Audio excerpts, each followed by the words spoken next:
bem-vindo ao Quarta Parte Justiça e Disciplina, o seu podcast de Direito Militar. Comigo, Giliar Pires. Comigo, Marcos Peçanha. E comigo, Carolina Stein. No episódio de hoje a gente vai falar sobre um documento emitido pela Brigada Militar, uma portaria que trata sobre a prática do bico, aquele serviço extraordinário feito pelo policial militar, muitas vezes para complementação da sua renda pessoal. É isso, Brisa? É isso aí. É isso. É importante dizer, né, Giliar, que a gente já falou sobre o tema bico, né, ao longo desses dezenas de episódios que temos aí, a gente já abordou essa temática que ela é do cotidiano do policial militar, né? Episódio 22 da segunda temporada, mas o episódio 22 está lá no Spotify para quem quiser voltar e pegar. A gente deu uma outra abordagem, uma abordagem muito mais ampla, né, e determinada em certos pontos, mas aqui a gente vai falar sobre como ficou a situação do bico para o brigadiano com a emissão dessa portaria. Sim, exato, porque existe toda uma divergência, né, do ponto de vista jurídico, assim, em torno do que configuraria essa prática que em qualquer lugar, um dia, do Brasil, tranquilamente, a gente vai sair, a gente vai ver um policial militar ou um policial civil, eventualmente, dependendo do estado, aqui não é tão frequente, mas dependendo do estabelecimento, a gente vai ver agentes de segurança pública durante a sua folga, para complementar a renda, vão lá fazer um extra, né, fazer um bico.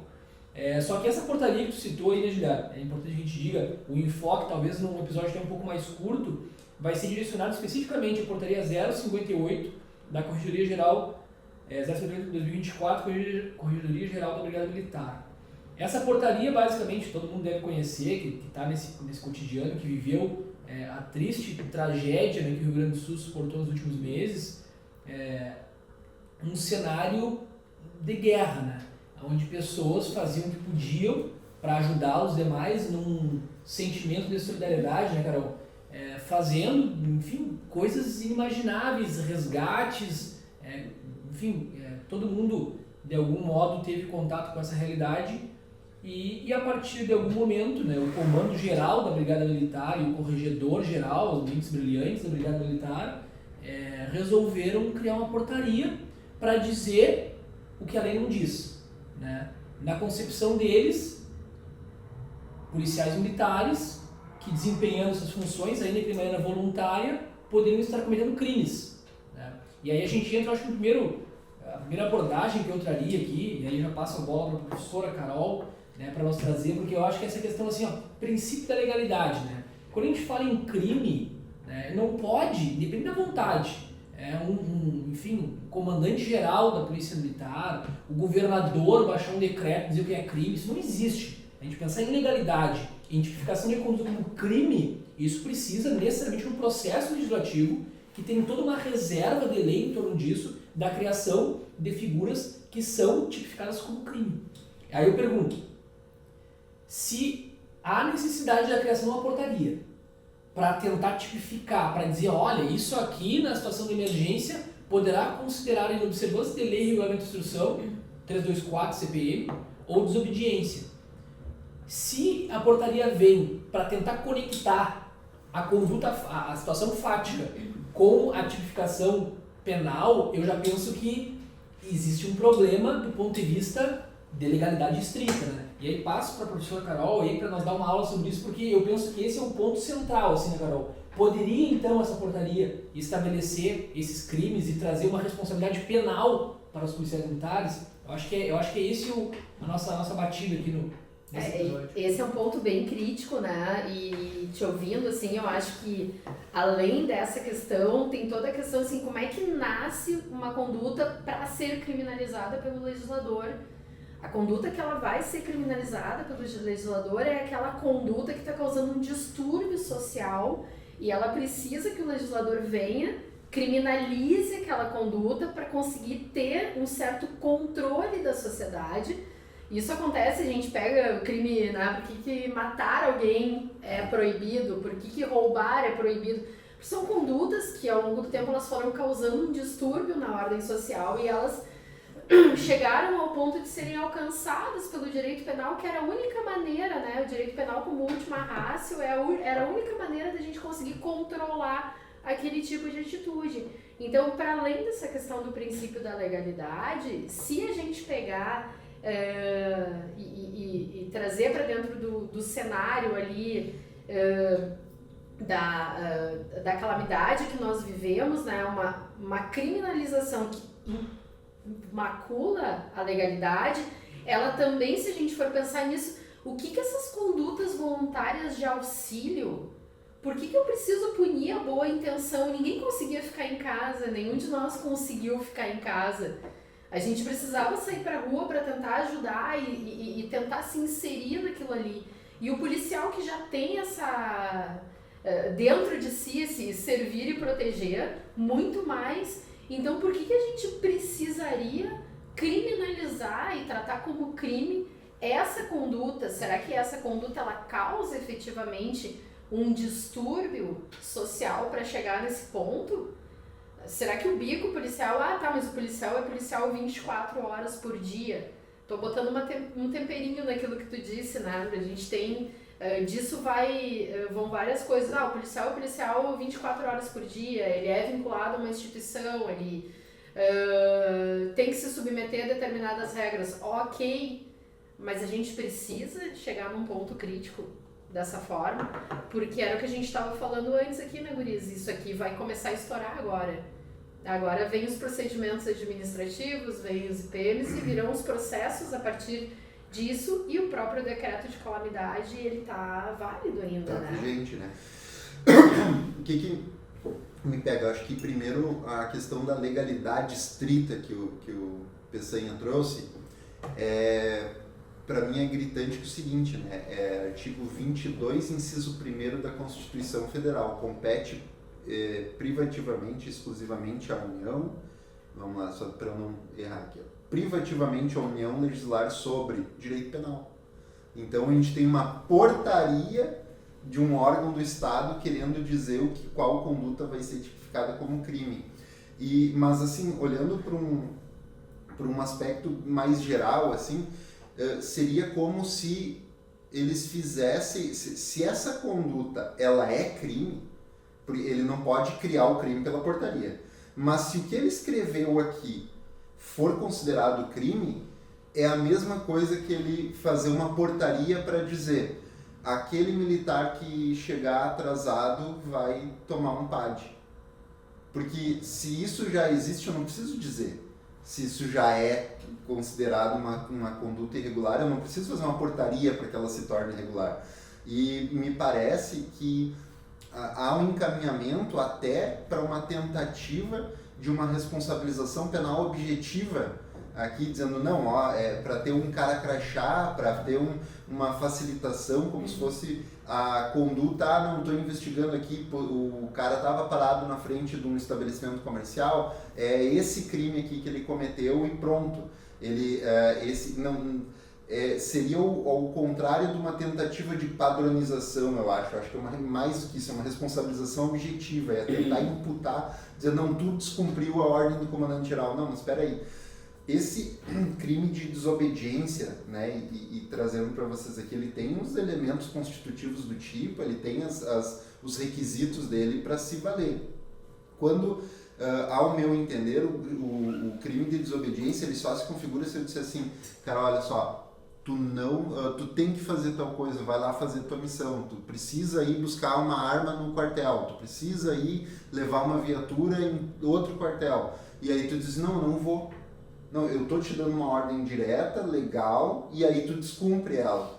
Não me parece que caiba o crime de desobediência para essas normas gerais. Tipo, tem uma norma da instituição e aí tu descumpriu a desobediência. A primeira coisa que me chamou muito a atenção assim, na portaria é eles querem enquadrar o bico como crime de desobediência. Peraí, não tem? Só se eu chegar pro PC e dizer assim, tu não pode fazer bico ali, tá? Mas peraí, essa ordem é legal, não é legal? Não, olha só, se eu fizer bico, uma transgressão disciplinar, episódio 22, voltem lá e acompanhem aqui que a gente já falou sobre o tema, mas se não tiver uma ordem direta, não tem como ser um crime de desobediência por uma ordem, por uma portaria que a gente sabe que nem chega em todo policial militar. né? Talvez aqueles que não estiveram principalmente nessas áreas de atingidas pela enchente, talvez não tenham nem recebido essa portaria. E aí o cara tá lá no Alegrete, porque aqui não tem também restrição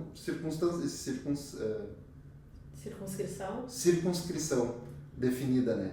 Então não tem área definida para isso. Então o cara tá lá no Alegrete, tá lá em Santo Ângelo, e aí ele vai responder por essa portaria aqui, a desobediência de uma portaria que não chegou até ele. E tá lá, em detalhe, né? Tá lá no meio d'água, às vezes, salvando, porque esse é o contexto, né? Exatamente. Não, só um pouquinho que eu vou parar aqui, ó. Tô tirando 2.000 pessoas da água que estavam lá em, sei lá, em Viamão não, como é que é, Eldorado, que foi devastado. Não, parei o comandante tirando uma portaria. Cara, eu não vou nem falar o que dá vontade de dizer assim, ó. Cara, sabe, eu não tô me importando com uma portaria, eu não tô me importando com o que está sendo normatizado nesse momento. Eu estou tentando salvar pessoas, vidas, bens, animais, seja o que for. Né?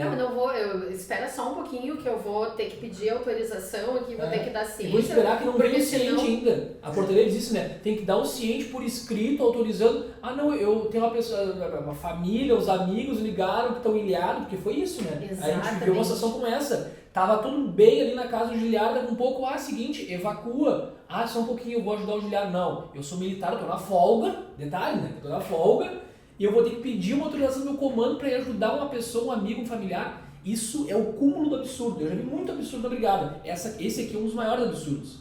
E aí, assim, só complementando, eu penso que o objetivo, Giliardo, como tu falou assim, o objetivo dessa portaria, 2 objetivos que eu vejo de maneira muito cristalina. Uma delas é o fim dissuasório, assim, né? De chegar e dizer assim, olha, vamos largar isso aqui e os brigadeiros vão se assustar e vão parar de fazer bico, de fazer resgate, de fazer o que for que esteja sendo feito e que a instituição não queira que continue acontecendo. Né? E uma outra finalidade seria, a partir do 324, que existe uma norma penal em branco, que precisa de complementação, né, que ela vem através de um regulamento, uma instrução, uma portaria, eventualmente.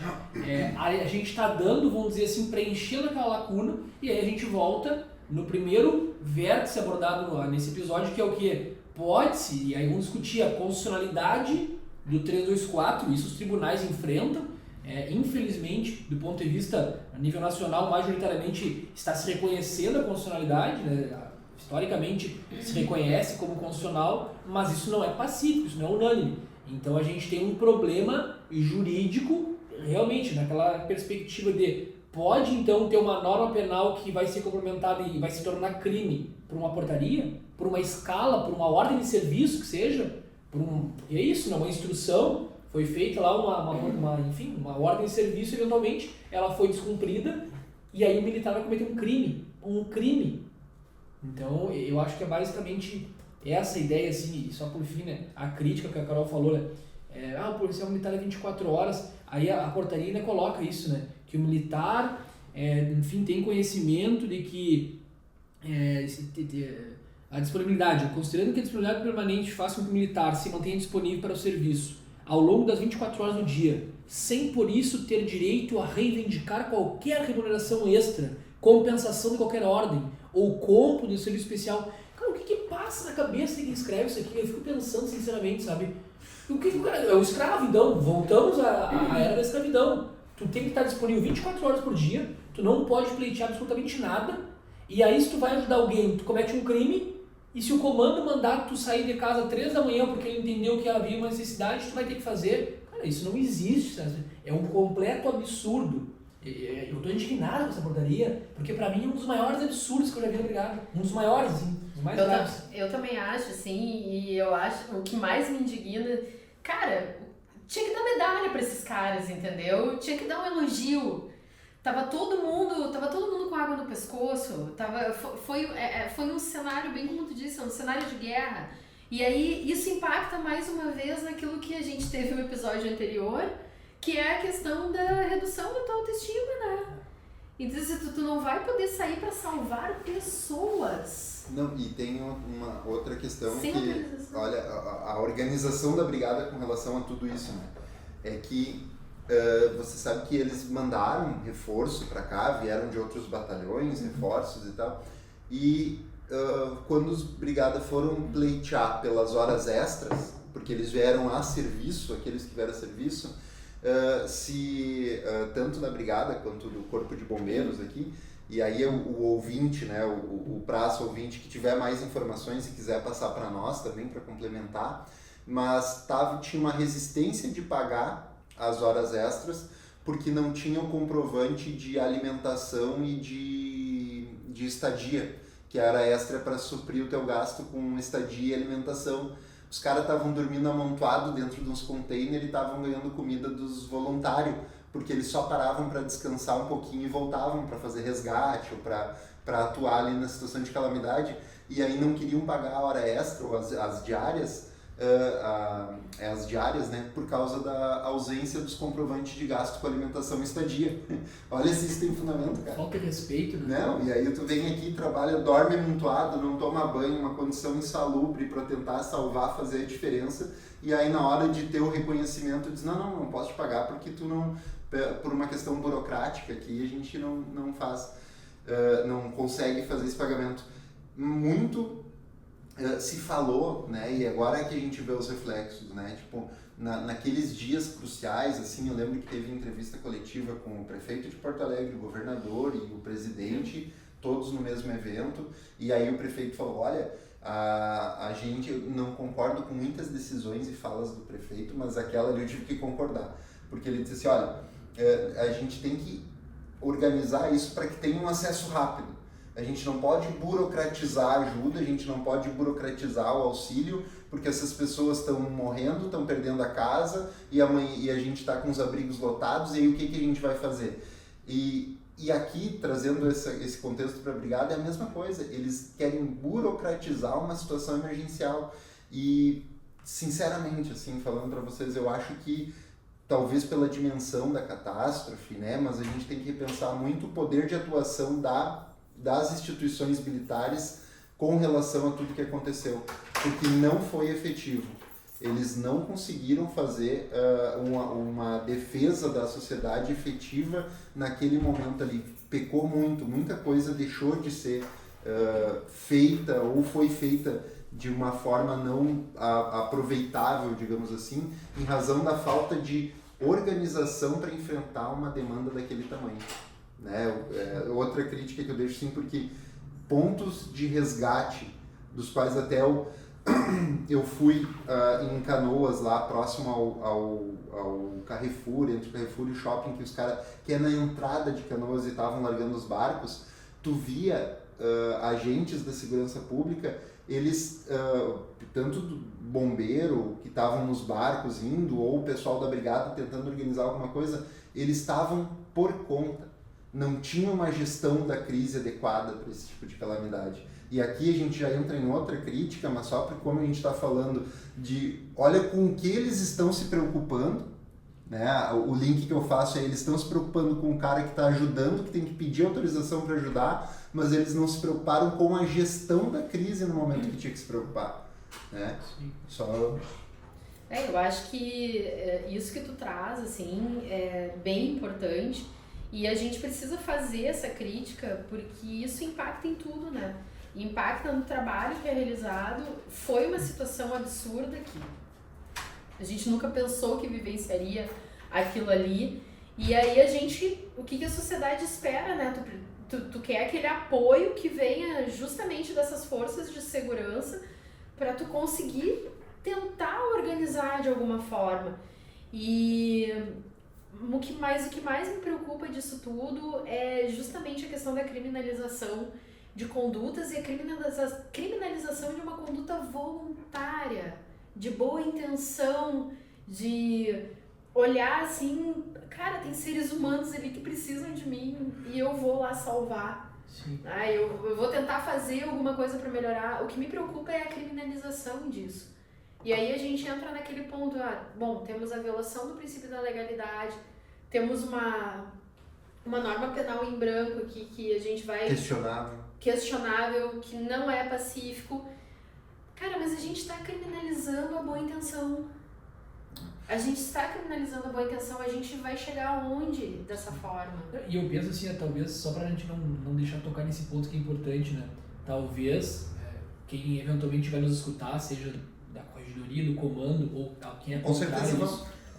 Mas assim, mas parece que eles não sabem que tinha brigada que supostamente estava apertando o comércio, exigindo dinheiro. Cara, se existiu isso aí, tu apura quem estava fazendo algo que é ilegal, chegar lá e dizer assim, bom, vamos aqui juntar 4, 5 brigadianos, vamos lá ameaçar ou de alguma forma extorquir, constranger, criar uma situação mais grave do que existia para receber dinheiro, e aí tu tava nesse serviço e tu ia lá. Bom, se existiu isso aí, eu não preciso de uma portaria. Essa conduta por si só, ela já tá, vamos dizer assim, vedada pelo direito penal das mais variadas maneiras.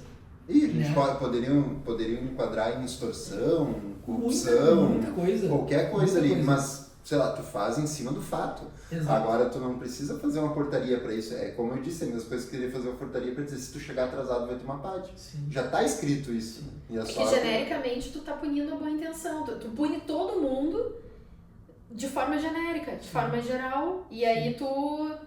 Claro, tem que punir quem tá fazendo errado, mas para punir quem tá fazendo errado já existe, né? Já existe. E digo mais outro detalhe importante que vamos dizer assim, se atrela ao que realmente aconteceu, né? A gente sabe que muitos policiais, tanto civis quanto militares, iam mesmo que na folga fardados, ou mais ou menos fardados, botavam um colete, para que houvesse uma identificação, porque aconteceu, inclusive no Matias Velho, do pessoal com fardamento. Aí sim, a criminalidade com o fardamento, que a gente sabe que é vendido em qualquer boteco na esquina, uma farda policial da brigada, abordando o barco e aí furtando, roubando, seja as pessoas que estavam ali, o equipamento, jet ski e tal. Então assim, é isso, entende? Qual é a intenção de quem era auxiliar, era soldado, botava um colete escrito aqui giliar, sei lá o que, 15 BPM. Ou a gandola, só a gandola. Exato. E a parte de baixo uma calça dessas de pescaria, sim, né? Pra poder mas aí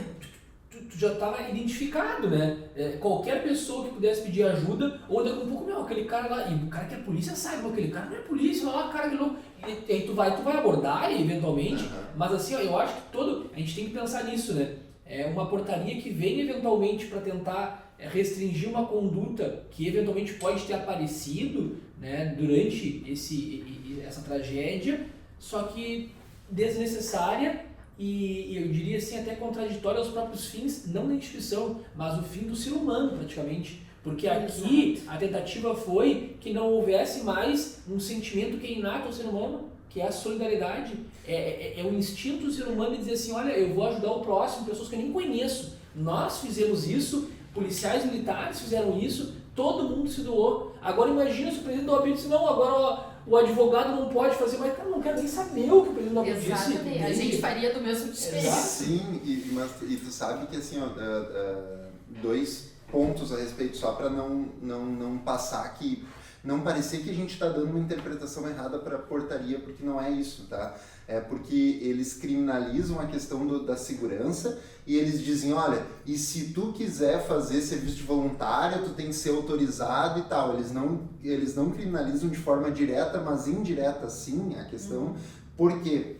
Porque no contexto policial militar, que a gente fez aqui o último episódio, e quem não assistiu também, quem não assistiu no YouTube ou não ouviu no Spotify, por favor voltem, que é no Rastro do Assédio Moral, foi o episódio com Dalvânia Albarello falando sobre assédio moral dentro da brigada. Nesse contexto brigadiano, se emite essa portaria, e aí qual brigadiano que vai querer fazer o serviço de voluntário? Sabendo que, cara, eu vou me incomodar, porque se não tendo nada, eles já acham alguma coisa, agora eles fizeram um papel, para eu não poder botar o meu barco particular que eu uso para pescar, para ajudar as pessoas ali. Se eu botar o meu barco ali, eu vou me incomodar, tá escrito aqui, e aí faz com que eles tirem o pé. Talvez não fosse essa a intenção deles, mas eles têm que pensar no contexto em que eles submetem a tropa, o quanto essas decisões deles refletem, né?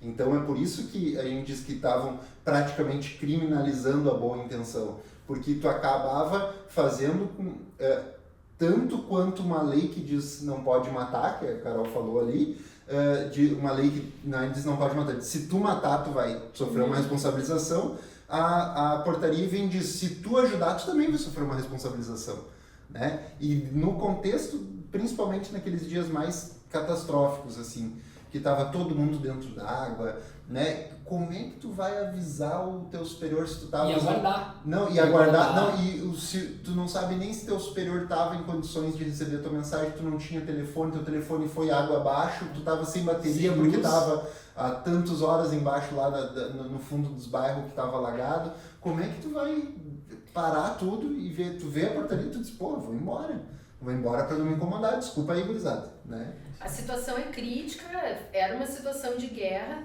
tu não ia nem pensar nisso. Tu não ia nem pensar, tu vai fazer.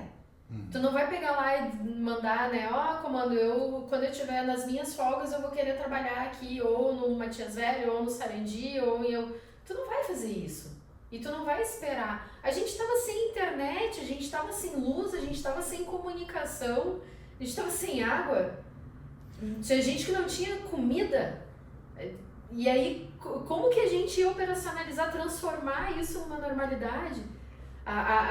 Chegaram, né, as empresas de telefonia chegaram a abrir os seus sistemas, porque se o teu telefone era Vivo e tu estava numa área onde a Vivo não estava pegando, automaticamente a antena da Claro te dava suporte.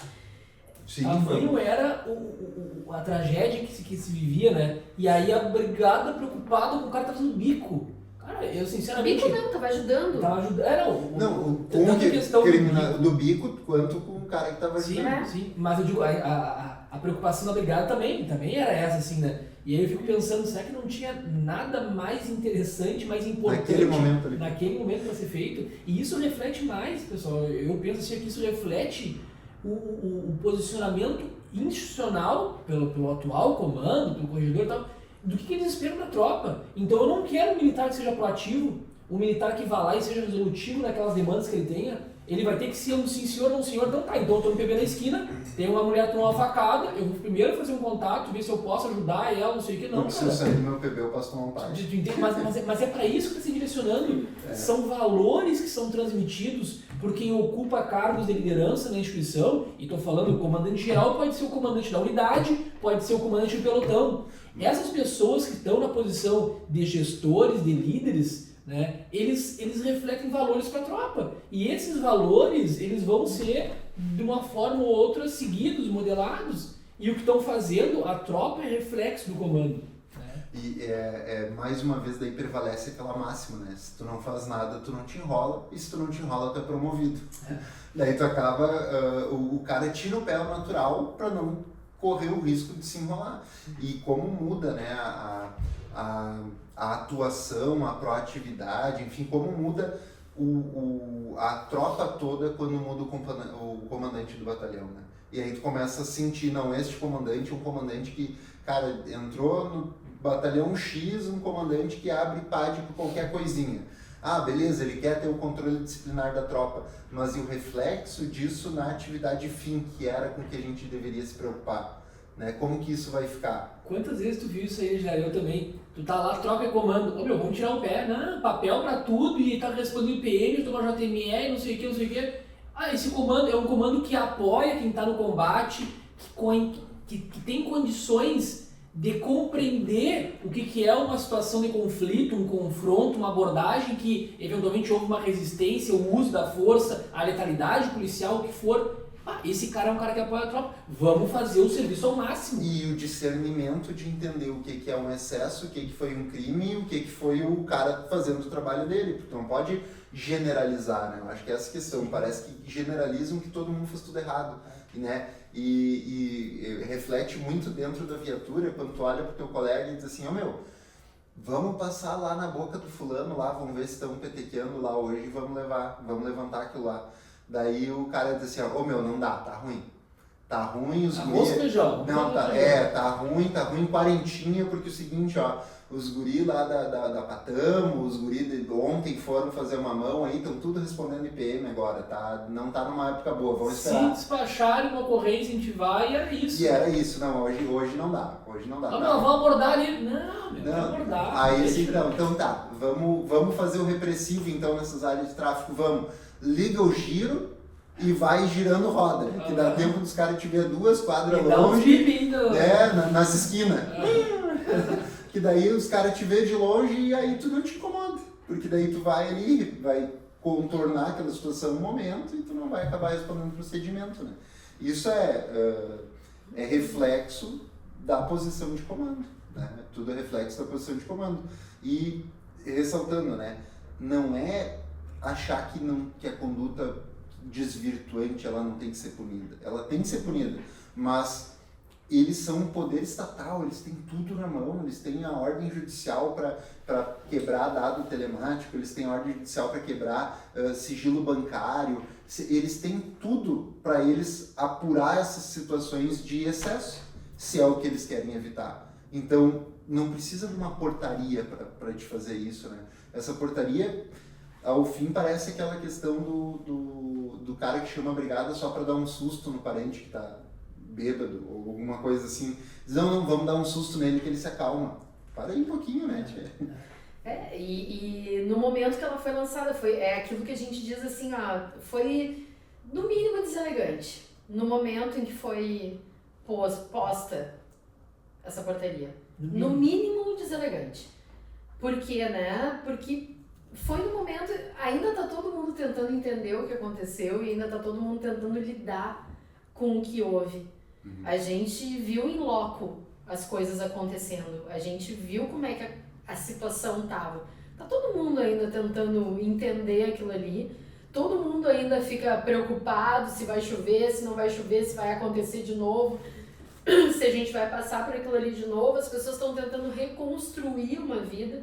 Eu já ouvi de pessoas que moram eu tenho uma amiga que mora no Sarandi, ela disse, eu nem vou voltar mais. Ela assim, perdi completamente tudo, não volto mais. Canoas é a mesma coisa, gente, tive pessoas próximas, é isso. A gente tem mais coisa, a gente tem muito mais coisa para se preocupar do que, no mínimo, no momento foi o momento errado de fazer isso. Por todas as questões que a gente trabalhou aqui, mas muito mais pela questão macro do momento de calamidade, de emergência que a gente estava passando. E eu acho, né, Guris, que é bom refrisar, assim, isso é uma coisa que vocês dois falaram, que é super importante, assim, a gente não acha que condutas erradas não devam ser punidas. A gente acha que o mal policial, ele deve ser punido. Mas o que a gente não pode fazer? A gente não pode generalizar e tratar todo mundo como um potencial mau funcionário, digamos assim, um mau servidor. A gente não pode partir dessa premissa de que toda pessoa que trabalha vai trabalhar para cometer um erro. Não. Mas eu acho que também, só mais que me dirigindo, acho que pro final, assim, mas eu acho que fica claro que é uma posição de gestão isso, né? Essa generalização, né? Quantos casos a gente vê refletindo isso, é só o outro efeito colateral dessa visão que está impregnada ali. Porque quantos casos a gente vê processos ali, estou num processo que tem 18 militares respondendo por um caso, pegaram todo mundo, botaram dentro do mesmo saco e jogaram para os leões, jogaram para a JME para tentar a sorte num processo em decorrência de uma generalização que não tem individualização de conduta, enfim. Mas o que eu quero dizer com isso aqui? Parece que que a gente está vivendo um momento de generalização de condutas, que é uma preocupação com todo mundo fazer errado, não podemos deixar fazer errado, que não confia em ninguém vai fazer certo, que a valorização, o reconhecimento, ele está virando a exceção, que era para ser o contrário, aquela pontual, reconhecer o trabalho realizado, ou olhar com imparcialidade, pensar tipo assim, não, olha só, não, peraí, isso aqui tá estranho, né? A gente pode citar um caso dos últimos anos em que o comando saiu em defesa dos militares, né? Aquele caso da abordagem lá. Nos últimos tempos, é o único que eu vi na história. Não, eu até lembro de outros comandos. Não, tô falando desse comando assim, que foi a única vez que eu vi isso aí. Aí, agora a gente tem uma inversão disso e é uma presunção de... Desculpa, mas é uma presunção de que estão fazendo merda e que daí agora a gente já parte desse olhar. E aí, cara, pelo jeito que tu olhar, é as decisões que tu vai tomar, né? Então, enfim, só me parece que andou mal a brigada fazendo essa portaria. se queriam criminalizar a conduta, eles não têm poder para isso, é competência da União legislar sobre direito penal.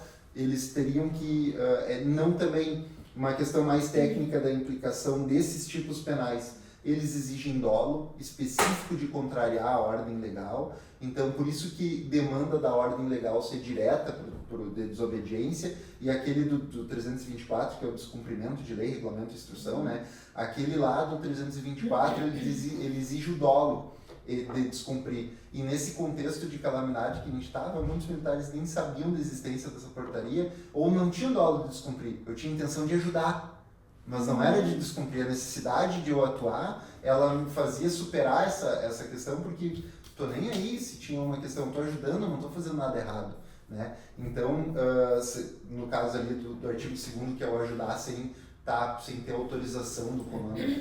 E é isso, exige o dolo específico. Se era para criminalizar, já tinha lei que definia isso, não precisava ter criado a portaria. Acho que não é nem chover no molhado, acho que é só desnecessário eles terem focado tempo e energia nisso daí, né? Eu concordo. Acho que essa ideia, me deu satisfeito também sobre esse assunto. É isso aí, pessoal. E então, né, tu que nos acompanhou até aqui, compartilha. Não viu os outros episódios que a gente citou, a gente tem um falando especificamente sobre bico, não sobre no viés dessa portaria, mas o episódio 22, 22, fazer bico é crime, na temporada passada, onde a gente aborda então os elementos constitutivos do tipo, transgressão, não é? Lá tu vai encontrar uma informação mais detalhada sobre bico. E também o último episódio da Alvânia Barello, também no Rastro do Assédio Moral, foi citado aqui, vale muito a pena, tá muito bacana para ti também acompanhar. Sem falar que agora a gente está tendo uns episódios bons, né? Cícero Coimbra Neves, Fernando Capano. E tem mais gente saindo do forno aí. Mas tá muito bacana. Então compartilhe, ajuda a divulgar o nosso trabalho aí, que a intenção é ajudar vocês no serviço policial. É isso aí, muito obrigado. Até a próxima. Até mais. Tchau, tchau.